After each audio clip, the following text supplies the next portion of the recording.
కర్నూలు జిల్లా కోడుమూరులో అక్రమ ఇసుక తవ్వకాలు జోరుగా జరుగుతున్నాయి. కృష్ణాపురంలోని హంద్రీ నదీ తీరం నుంచి భారీగా అక్రమంగా ఇసుక తరలింపు జరుగుతోంది. ప్రొక్లేన్లతో ఇసుక తవ్వేసి వందలాది ట్రాక్టర్లలో తరలిస్తున్నారని స్థానిక రైతులు ఆరోపిస్తున్నారు.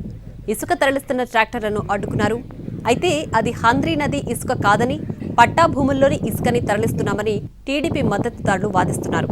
ఇసుక మాఫియాకు టీడీపీ నేతలు మద్దతివ్వడంతో రైతులు ఆగ్రహం వ్యక్తం చేస్తున్నారు. కలెక్టర్కు ఫిర్యాదు చేశారు. దీంతో ఆ భూములను పరిశీలించాలని కలెక్టర్ ఆదేశాలిచ్చారు. తవ్వకాలు జరుపుతున్న ప్రాంతాలు పట్టా భూములు కావని, హంద్రీ పోరంబోకు భూములుగా గుర్తించారు. ఆ భూముల్లో ఇసుక తవ్వకాలు చేయొద్దని ఆదేశాలిచ్చారు తహసీల్దార్.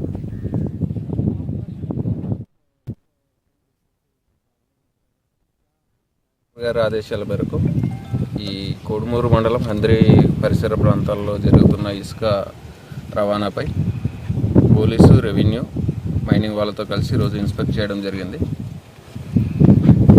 దీనిపైన పూర్తిస్థాయి విచారణ నివేదికను తహసీల్దార్ కలెక్టర్ గారికి పంపిస్తాము.